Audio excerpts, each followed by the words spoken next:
సొంత ఇల్లు అనేది ప్రతి ఒక్కరి కల. మారమ్స్ Garlapati homes flats for sale. సంప్రదించండి 9662263353.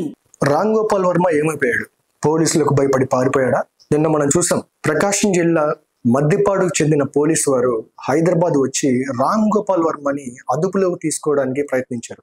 కాకపోతే ఆయన అక్కడ లేరని చెప్పేశారు.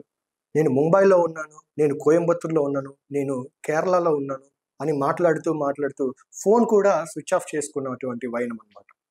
ఎందుకు భయపడుతున్నారు రామ్ గోపాల్ వర్మ గారు? మీరు గత ప్రభుత్వం అండ చూసుకొని మీరు ఎన్ని పోస్టులు పెట్టలేదు, ఎన్ని అసభ్యకరమైన పోస్టులు పెట్టలేదు. అదేవిధంగా చూసుకుంటే ఫస్ట్గా బోరుగడ్డ అనిల్ ఇతన్నైతే అదుపులో తీసుకున్నారు పోలీసు వాళ్ళు. ఇతను చూసిన తర్వాత అయినా శ్రీరెడ్డి అయితే భయపడింది, వచ్చి క్షమాపణలు కూడా చెప్పింది. అయినా శ్రీరెడ్డిని వదిలే ప్రసక్తే లేదని చెప్పేసి కొంతమంది కార్యకర్తలు అయితే అభిప్రాయపడుతున్నారు. ఆ కోవకే రామ్ గోపాల్ వర్మ కూడా ఇప్పుడు బాధితుడయ్యాడు. పెద్ద గ్యాంగ్స్టర్లని పెద్ద కేసులన్నీ మీదేసుకున్న అతను ఈ ఒక చిన్న కేసుకి భయపడి ఎక్కడో కేరళలో ఎక్కడో ముంబైలో తలదాచుకున్నాడని చెప్పి సమాచారం అయితే అందుతుంది. అండ్ అదేవిధంగా చూసుకుంటే ఇక్కడ చూడండి, చంద్రబాబు నాయుడు గారు జైల్లో ఉన్నప్పుడు ఏం చేశారండి రామ్ గోపాల్ వర్మ గారు? వచ్చి ఓ సెల్ఫీ తీసుకొని me out side you inside అని చెప్పి ఒక క్యాప్షన్ కూడా పెట్టారు. ఇవన్నీ మర్చిపోతారు అనుకున్నారా? మీరు చేసిన అసభ్యకరమైన పోస్టులన్నీ కార్యకర్తలు కానివ్వండి, ఫ్యాన్స్ కానివ్వండి మర్చిపోతారు అనుకుంటున్నారా మీరు? ఒకసారి వినండి. లోకేష్ అని అతను అతను ఎవరు? ఆయన ఒక ఎర్ర బుక్క అంటాడు. ఎర్ర బుక్క ఎర్రి బుక్క అనేది మనకి తర్వాత తెలుస్తుంది. ఎర్ర బుక్క ఎర్రి బుక్క అన్నారు. ఇప్పుడు దాని ప్రభావం మీ మీద ఎంత పడుతుందో మీకు అర్థమవుతుందా? మిమ్మల్ని మీ డెన్లో నుంచే పారిపోయేలా చేసింది ఈ రెడ్ బుక్. అంటే నారా లోకేష్ గారు అంటే మీరు ఆశామాష అనుకున్నారా? నారా లోకేష్ గారిని మీరు చాలా తక్కువ అంచనా వేశారు కదా. ఇప్పుడు అర్థమైంది కదా మాట్లాడిన దానికి. ఇప్పుడు మీరు పశ్చాత్తాపడుతున్నారా? నాకు తెలిసి మీరైతే పశ్చాత్తాపడరండి. మీరు ఎక్కడో చోట తాళ్ళు దాచుకొని తినేద్దాం, ఎవరికన్నా భజన కొడితే డబ్బులు ఇస్తారు, ఆ డబ్బులు తీసుకొని పండగ చేసుకుందాం, రాత్రి తాగేసి ఉదయం లేసేసి ఎవడి పని అటు చూసుకుందాం అన్నట్టే ఉంటారు. మీరు తీసిన సినిమాలు ఒక్కసారి కానీ చూస్తే వ్యూహం అంట. ఎవరు చూస్తాడండి ఈ సినిమా? ఎవరి కోసం తీశారండి ఈ సినిమా మీరు? రామ్ గోపాల్ వర్మ గారు కమ్మ రాజ్యంలో కడప రెడ్లు, ఇది పాస్ట్ గవర్నమెంట్లో తీశారు 5 years బ్యాక్. ఎవరు చూస్తారండి ఈ సినిమాని?